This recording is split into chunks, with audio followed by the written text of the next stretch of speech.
And yes, I'm ready.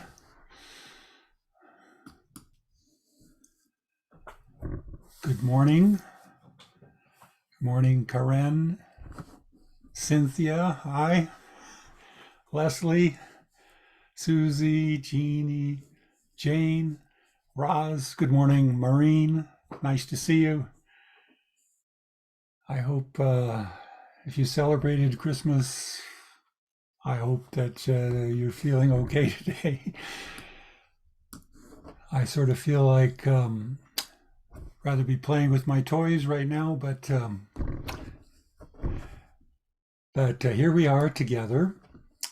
And this week, um, uh, we've been talking about what spiritual means, and I think it's a valuable thing to look at. I view myself as pretty secular right now, but in thinking about spiritual, I realized that the words I used to describe it when I thought about it were shared across religious and secular divide. And yesterday I was reading a column by in the Washington Post by E.J. Dionne. He's some of you may see him occasionally on NPR, where he has a dialogue with David Brooks, who E.J. represents the progressive side and David Brooks the more conservative side. But anyway, here's what E.J. said.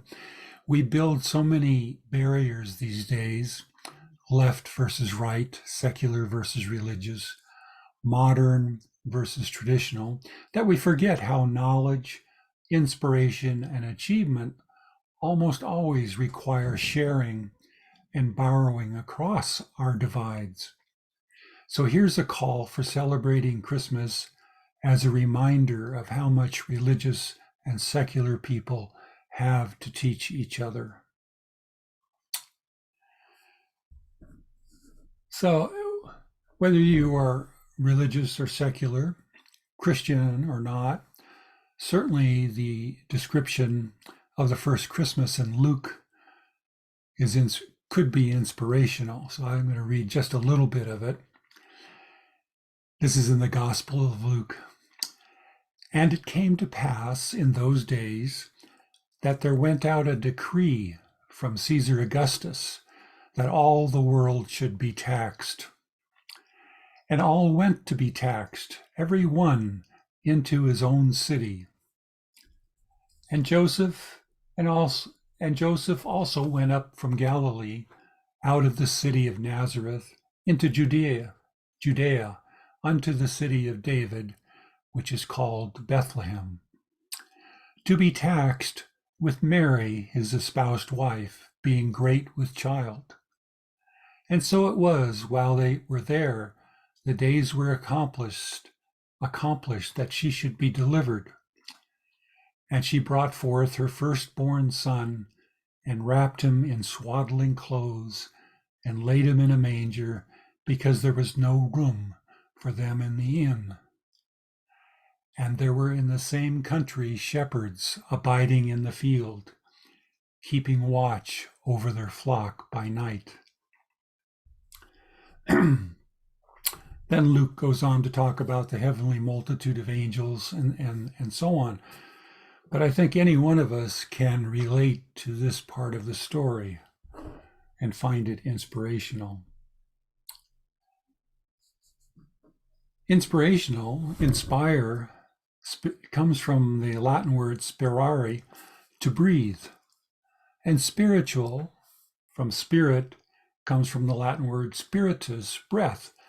So inspire, spiritual, they they live in the same room, so to speak. Spiritual can mean to be inspired. I asked my old friend ChatGPT about what it means to be spiritual, and it gave me a lot of different contexts, but I chose three. There's the religious context. In a religious context, spirituality is often associated with a personal relationship with a higher power. In another context, inner experience, some people use the term spiritual to describe inner experiences and a sense of transcending the material aspects of life. Another context, personal growth and transformation. For others, spirituality is linked to personal growth and transformation. In my own life, I have experienced what I would call a religious context several times as a child, being part of Catholicism, and my mom and sister and I would always go to church on Sunday and confession on Saturday, which I never enjoyed. And then later, around the age of 30, I became deeply involved in a traditional Zen Buddhism. And both provided a shared communal experience based primarily in ritual. So spiritual can also mean something that is shared with a particular group of people. Although we here are pretty short on ritual, our shared experience in DOM or when we go on retreat together could be thought of as a spiritual experience. Spiritual involves stillness. You know, you are still in church. Although as a child, I was pretty squirmy. And you're still in meditation, right? And that stillness involves stepping back or stepping away from the usual routines of everyday life. You do this whether you're going to church or synagogue or mosque, or when we join in DOM like we are today in meditation. Spiritual involves a connection or a relationship. Could be with a deity, could be with a Sangha, could be with your inner experience, could be with your natural surroundings. And in this, moving away from this sense of a solitary, isolated self.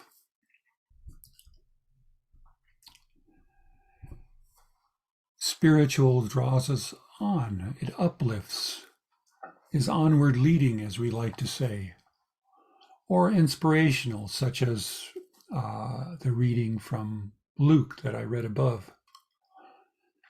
It often involves entering a special place in a special time. By that I mean you are doing your usual back and forth with friends. You're not doing your usual back and forth with friends. You're not engaged in professional work. You don't horse around in church, and you are supposed to be more controlled. I remember one time I was walking around in a famous cathedral in Spain, the Santiago de Compostela, and I was just so engrossed at looking at everything, and I had my hands in my pockets. And this fellow walked up to me and scolded me and said, "Get your hands out of your pockets. This is a special place." And I was quite embarrassed about that. So anyway, in thinking about this talk, I spent some time trying to think about what spiritual means for me. And I think it is valuable to examine what your personal meaning for spiritual is. I'm going to stop there. Thank you for listening this morning.